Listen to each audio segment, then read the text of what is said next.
Hello! In this video I will show you how to install ChatGPT Widget on Realme 14x. So you have to start by opening your Google Play Store, then click on search bar and type in Wally AI and click search, and now click install. Now click open, and then click on this button to skip introduction and click open permissions, then click not now. And select AI Assistant.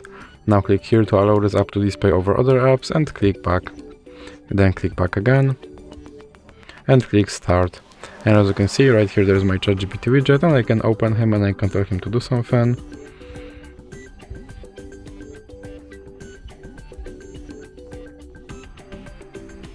And as you can see, he responded. And if you want to remove him from your screen, simply drag him into the X icon in the middle.